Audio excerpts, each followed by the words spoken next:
You are listening to the Slow Living Podcast, and I'm your host, Stephanie O'Day. What if I told you that you could truly have the life of your dreams, the life you've always wanted, one filled with abundance, joy, and a sense of purpose? It's absolutely possible, and I see it each and every day with my coaching clients. It all starts with learning how to slow down. You deserve to live the life you've always dreamt about. Let's get started.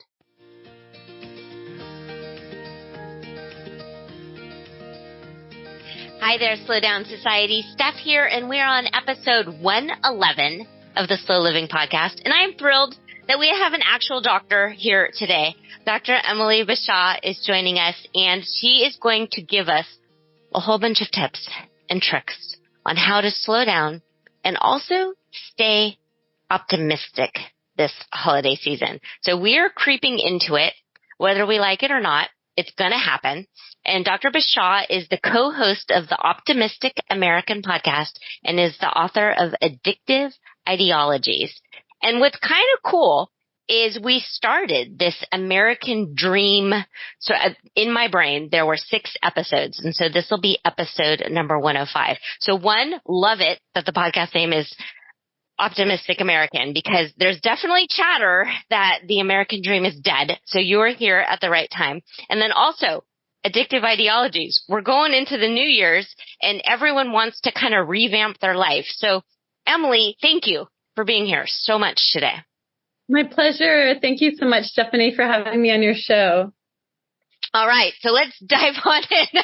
We unpacked a whole bunch here. So if the idea is that people feel overwhelmed, people feel a little burnt out, they're trying as hard as they can to slow down and keep it all together. But now the holidays are here and you throw in a whole bunch of stuff that you can't control. So how do you go into these kind of family situations and stay optimistic? Yeah, I would say, really prioritize what is important to you so that you're not just responding to the chaos around you, because especially during the holidays, it can feel really chaotic. And there's a lot of demands and it's supposed to be a joyful season and we're supposed to be happy and celebrating. And yet, maybe there's conflicts at work or conflicts in your relationship, or you're unhappy about something going on in your life, or your weight, or whatever it is that's going on, or you have an injury or some other health issues. I mean, there could be so many things that life is happening that is concurrently running with, and you're supposed to be joyful and happy during this time. So, so what do we do here? So yes, I agree with you. I feel like hashtagging all the things. Yes. Yeah, strategizing is going to be so important, and really prioritizing what are your needs, what is important to you, really know when and how to say no to things, even if it's celebratory, so that you're preserving yourself and not just really running your energy thin. So you're being an energy miser is what I call it. Because we have expendable internal resources. And so it's important to just think about, how do I refuel and recharge myself? Where and when and how do I want to give of myself?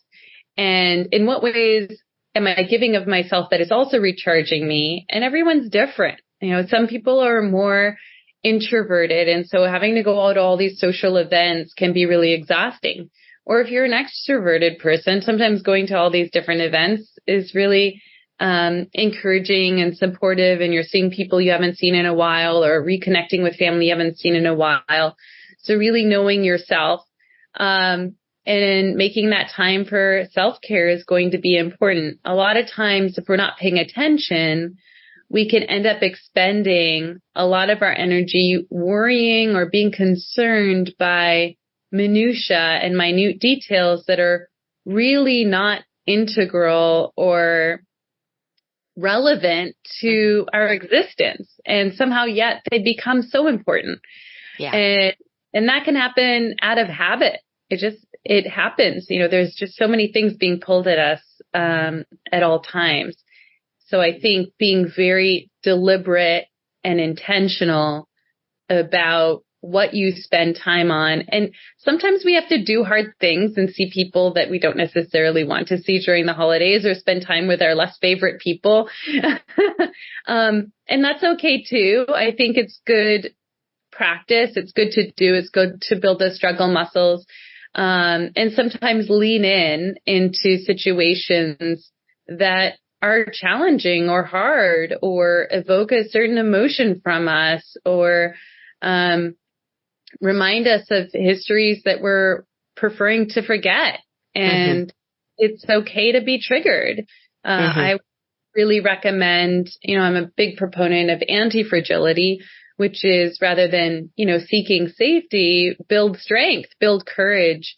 And the only way we can do that is leaning in when into some difficult, challenging circumstances, so we can prove to ourselves that we can get through it and have the resources to be able to do that. Absolutely. Absolutely. So you're definitely speaking our language here, because there's 5 steps to slow living. And number 1 is to declutter all the stuff that's not working for you. And so you are talking about boundaries and saying no to things, and honoring yourself and your body and your whims. And then 2 is know where you're headed, your GPS. So for you, before we hit record, you said that you are a mom to an almost 3-year-old. So that's kind of a big age going into the holidays. So how do you, as a mom, help do all the things and still, and she's a little girl, is that right? Yeah. That's right. Okay. Yeah. So I have 3 girls, so I know all the stuff. So how do you make grandma and your aunties and all the stuff who wants her maybe to wear a frilly dress and tights and patent leather shoes when she doesn't want to, and she just wants to stay in Dora the Explorer pajamas all day with peanut butter smeared on her face? So how do you do that without cracking up? For some things you just have to embrace it. Right. And it's okay that others want to pass judgment. They are. Okay. I like that. Okay. Right. So how do you do that? How do you protect yourself when grandma's giving you evil eye?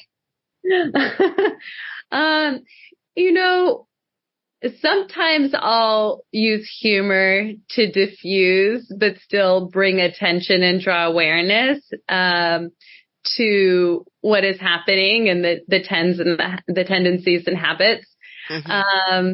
And other times I'll say, it's okay. I can still preserve my happiness and joy, knowing that,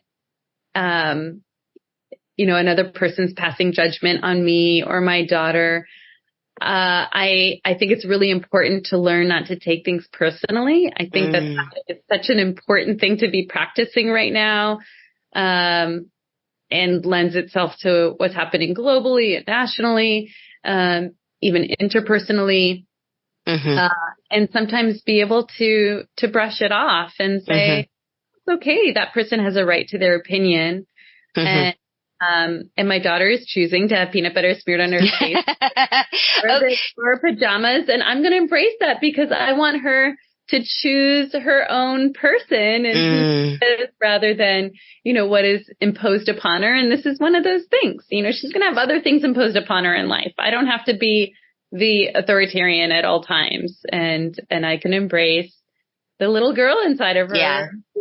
Which honestly, probably all of us wish that we could have just been 3 when we were 3, instead of needing to be a little lady and all of the things that were kind of pushed down upon us. So do you recommend then, if you're going into a Thanksgiving dinner or a Christmas Eve dinner or a function where you don't necessarily like the people, and you do think they're going to trigger you or you're going to feel judged, do you suggest that people kind of role play a little bit beforehand, or journal it out, or try and figure out, well, Uncle blah blah is going to really bring up politics and it's going to really upset me? Like how do you manage that? That's a really good point. I would say from the outset, knowing what you know going into this situation, what do you want to get out of it? how do you want to walk away from it feeling? And what do you need to do? What's in your own power and control and ability in order to see that through and make that happen? I think sometimes, we can get so riled up and take politics so personally. And it's hard to see, okay, well, this person is entitled to having their own view and perspective. And I think when you really consider, well, is the relationship more important to me, or is proving that I'm right? Oh, I think we have to do that all over again. Say that again, because that is absolutely true. Because we do have that sort of, I am right. I've done my research and I'm armored with research and I'm going to prove it. And this is all my evidence and I'm going to lay it out at the table. Yes. Yeah. I had a really difficult conversation with a family member yesterday that, on something that I was concerned. I was just picking up on an issue that we just weren't seeing eye to eye. And I was, experiencing some really negative judgment, and it was hurting me. It hurt me. And it was hurting our relationship, because now I'm in the place of, I have this information. I don't know what to do with it. And by making sense of it, I might be exacerbating my own assumptions and interpretations that may or may not necessarily be true for her. And so I had to confront her gently on it, and did it in the most respectful, humane way possible. And I think it was uncomfortable for both of us. And I think both of us also saw it coming. And I said to her at the outset, I really respect you and I love you and I don't want to lose this relationship over this. But when you say this is what I hear, and this is how it feels for me. And it makes me feel like I can't trust you if that's true. And that concerns me, because you matter to me. Our relationship matters. I love you. You're my sister. We travel the world together. We do all of these things together. And yet it's challenging. Yeah. And so how do we navigate that? And I put our relationship before ideology. I said, it's okay to disagree with me. But I really tried to boundary our conversation more about our relationship and how can we preserve that, rather than me trying to point out errors in her thinking or errors in her judgment. Or proving So first off, I'm highly impressed by that, because like cognitively, not you meaning you personally, Dr. Emily, but like humans in general know that's what we're supposed to do, but then emotions take over. So how did you get yourself in a spot of having so much regulation over emotions? Because chances are you didn't pop a Xanax before you called your sister. So how'd you do that? I did yoga. Okay, so I do like yoga. Also, I've never had a Xanax. I've only heard about them on The Real Housewives, and they sound great, but no. But so you made sure you were in a really good place, and this conversation wasn't sprung upon you. Totally, yes, and that is something I recommend to my clients and people that I work with clinically and professionally, is that it's best to be reflective rather than reactive, and know when your emotions are getting the best of you, because you're not going to be speaking from a place that's more likely going to be heard by the other side. Yeah. They're just going to shut you down, and all you're going to be doing is getting into this moral superiority argument. Yeah. And who is right over the other person, who gets to win the argument. And that was the last thing I wanted, because I knew that would ultimately destroy our relationship. Yeah. And I was putting our relationship before ideology and before being right. And it's hard to do. I compartmentalize all the time. I think this is a very useful strategy. And I really had to narrow down, what is if I walked away from this conversation with her, how am I viewing it being successful?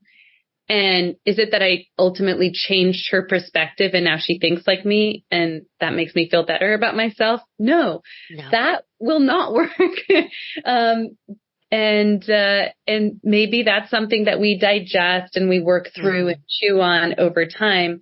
It had to be really limited. And it was really just a matter of letting her know how I felt and that I was hurt and that she matters and I care about her and how can we fix this?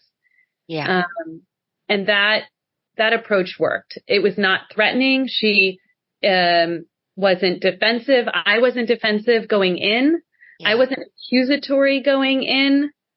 I was open. I was vulnerable. I was concerned, and I was expressive.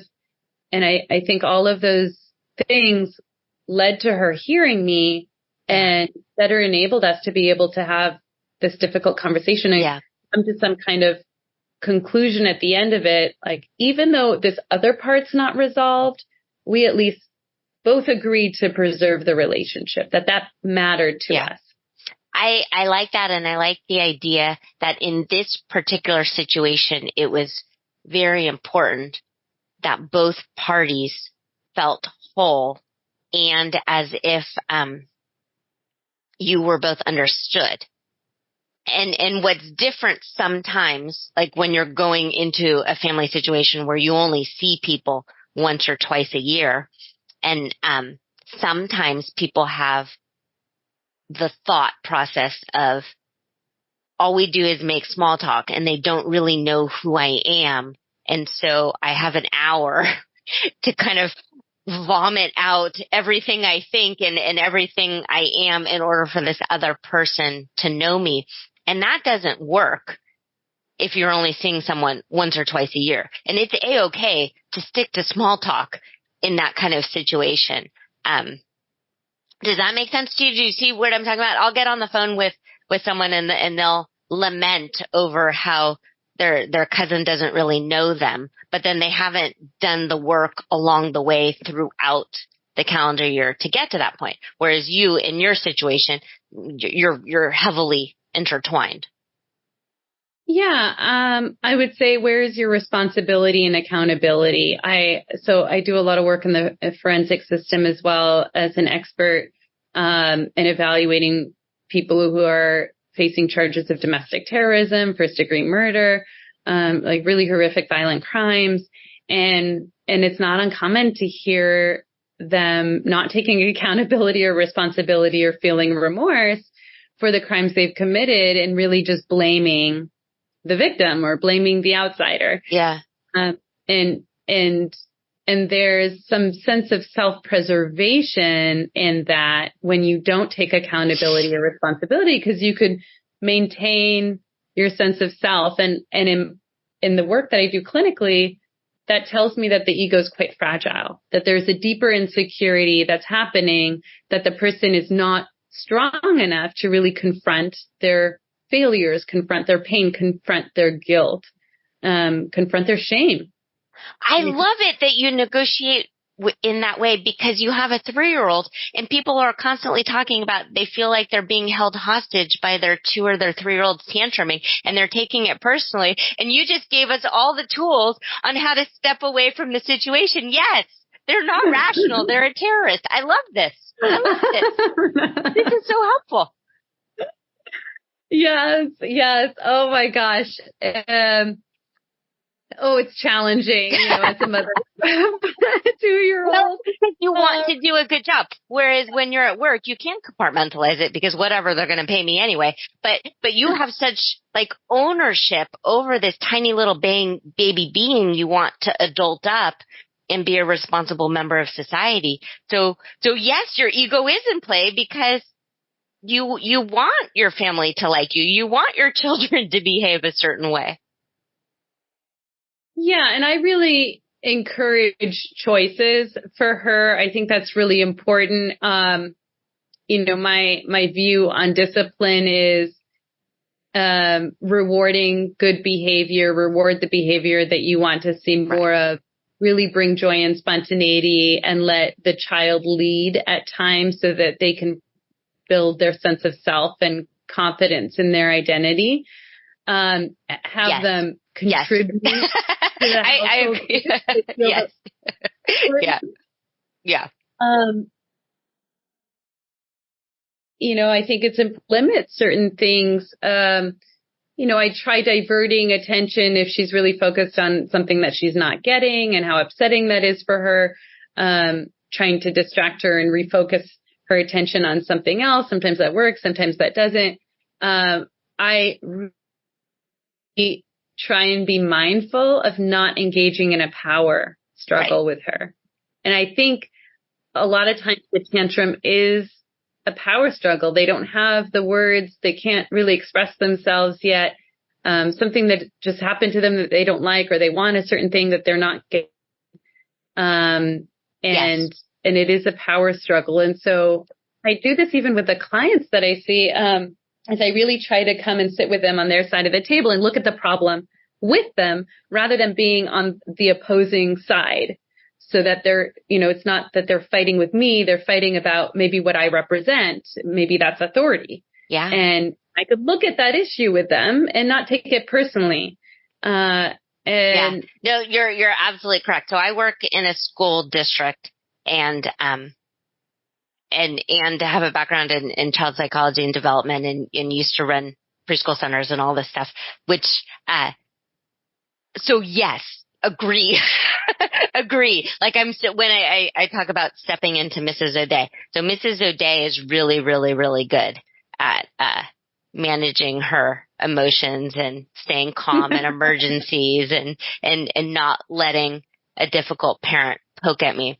But in real life, sometimes Steph as a person kind of acts out. So I can code switch with the best of them, but real life stuff sometimes does come out. Yeah, it's challenging to do, and I think, especially in our working professional world, we learn to contain so much and manage so much stress, and compartmentalize so much that when it comes into our personal life, sometimes we decompensate, but it's okay because that's a safe space to decompensate, right. And no one's really, aside from your partner or children, going to be there to judge you. So that you could kind of hold it together in these other spaces. It's okay that happens every now and then, and probably the holidays are a time that would bring it on. But I would be concerned if that was somebody's real MO, because what that says to me is that they're really struggling, across all. Yeah. So I'd want to look at that at a deeper level. And so, I have a lot of help. Like our adult to child ratio is about 4-to-1, and I'm constantly trying to get more adults into that ratio. Adults to one child is a ratio to have. So if somebody's listening to us right now and they know, okay, tomorrow I'm flying out and I'm going into this kind of probably hostile situation where everyone in the house that I'm going to go spend the holidays in, everyone's tension is high and everyone feels like they're hanging on by a string. Since we're not advocating for self-medicating, what would be the best way to kind of do a reset before you step into what might be a really uncomfortable situation? Yeah, I'd say master your emotions. Take a hawk's eye view of the situation. Try and exercise some compassion for other people and what they might be struggling with. And by making sense of it or drawing some meaning from it, it could diffuse your threat, diffuse the perception of threat that you're interpreting, because we also have our own biases and assumptions and lenses that we see the world through. And sometimes it helps us, sometimes it doesn't. But when we, are most emotionally provoked is usually when we feel threatened, or we feel powerless, or we have beliefs that we have a loss of control, or we have something to prove. And I'd say, sometimes it's good to keep the ego in check and make it less about you and more about them. Yeah. You don't have to agree with it, but maybe observe and you don't have to necessarily participate. And again, I think the best case scenario is know the outcome that you want when you walk away from the situation. How do you see this playing out in order for you to feel like you got the most out of that event? You're walking away still feeling like proud and confident with how you acted. You feel like maybe a sense of resolve or relief. Walking away. What would need to happen in this situation in order for you to still maintain that? I like that. And it's a social way. Like we're talking about being pro-social and kind and respectful and Okay. So then a really good takeaway is if you have the daily journaling worksheet, and you can download it at stephaniaodea.com/daily. The first question is, how do you want to feel? So Dr. Bashah suggested confident, calm, powerful. And then the next question is, how are you going to achieve this? So how are you going to achieve this at this family dinner or at this family occasion where you already don't feel like you're in control? Because you're not. And deciding on the things that you can control. Can you control how much alcohol you're going to have? Can you control who you're sitting next to and different things like that? So focusing on the things that you can control, and then relinquishing the idea that everything needs to look like a Hallmark movie, because it's not. This is real family and real people and not central casting. So we all have our own stuff, but I like that idea of coming in with the idea of also being compassionate, that if you are feeling stretched and worn out, probably everyone else is feeling that way also, and using that lens of compassion. And if it helps, reward yourself. Decide on purpose what your reward is going to be when you get through this. Maybe, I don't know, maybe it is a Hallmark movie. Maybe it's a long bubble bath. Maybe it's the fancy bottle of wine you've been saving. Set something to kind of reward yourself for doing the things that you decided on purpose that you're going to do. So, Dr. Bashah, how can we find you? So your book is Addictive Ideologies. This is really interesting because I was just talking to a friend of mine and we were talking about addictive personalities. Do you think everyone has a little bit of an addictive personality, or is it a yes or a no? I'd say there are probably degrees for different people, and some people might be more obsessive or compulsive prone. And I see this a lot in the work that I do in addictions and substance use addictions, is sometimes they'll just replace the addiction for a mind or mood altering substance, and they'll just transfer that obsession to something else, like compulsively working out, or it could be a hobby or an interest that they're developing, but they take it to such an extreme, or go into like a codependent relationship, because rather than being dependent on a substance, now they're just transferring that into an intimate partner, and obsessing about them, and they lose themselves in it, and they're hurting themselves along the way and hurting other people, and yet they feel like they can't quite stop, which is the definition of an addiction. So, okay, so let's highlight that part.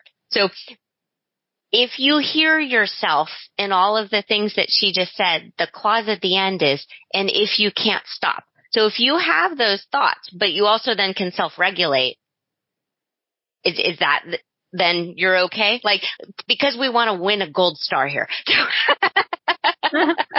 Yeah. I think if you can moderate the behavior and it doesn't cause a lot of anxiety or distress in you, then you're probably doing a good job.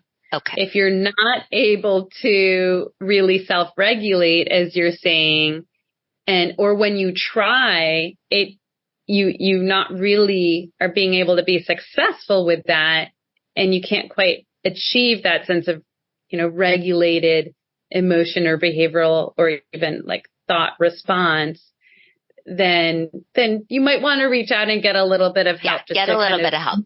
Yeah. Move you along, really highlight and identify where the problem lies, and just really fine tune. It might be a fine tuning that is needed to help you get through those challenges, knowing that that's a tendency of yours, and that's okay.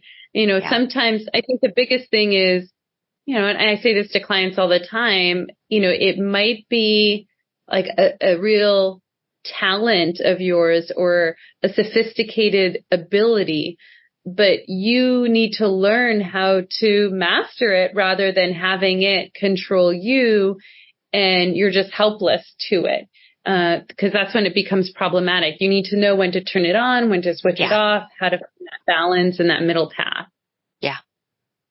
Yeah. Beautifully said. And I absolutely agree with all of those things. Very, very, very insightful and helpful, because it's tricky, because a lot of us have this idea of like, well, is this normal? Is this normal? What about this? Is that normal?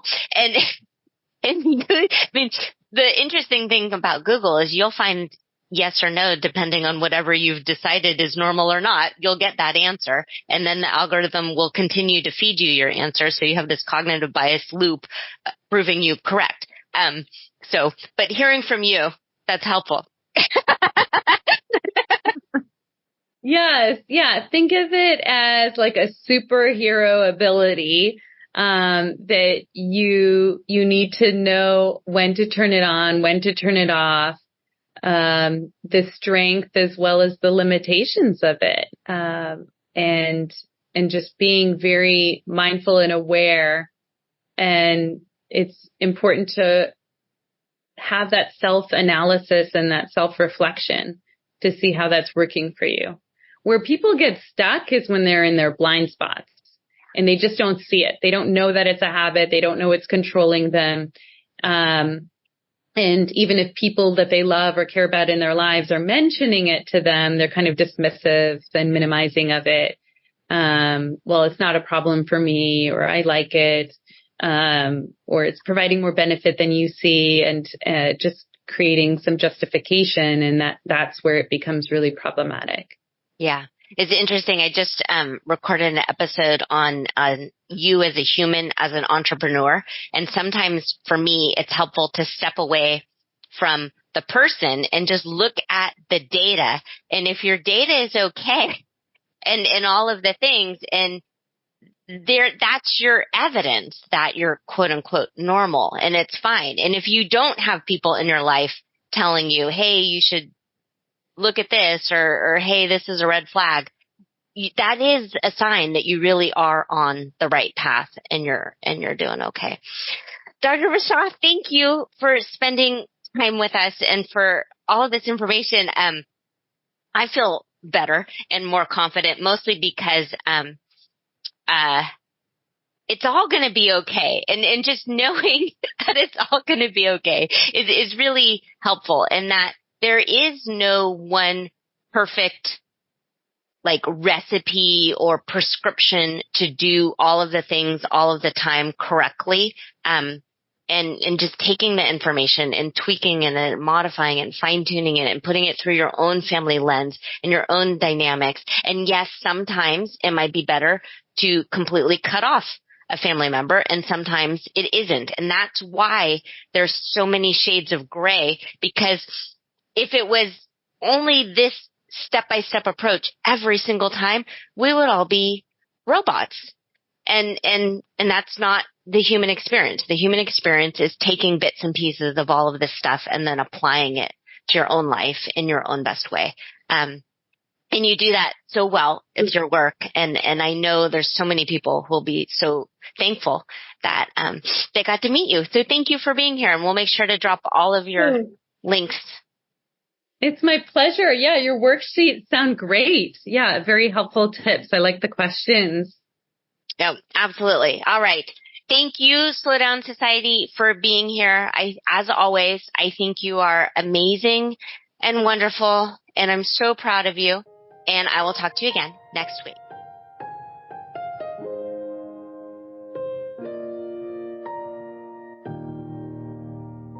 Do you have a slow living story to share? Leave me a voicemail at stephanieodea.com/podcast with any questions, comments, feedback, or testimonials, and I will be sure to include it in an upcoming episode. Also, if you found value in this episode, please share it with your family and friends and subscribe through your favorite podcast provider. The more you share, comment, and leave positive reviews, the more people we can reach and share the slow living lifestyle and messaging. Thank you, Slow Down Society, and have an absolutely wonderful day.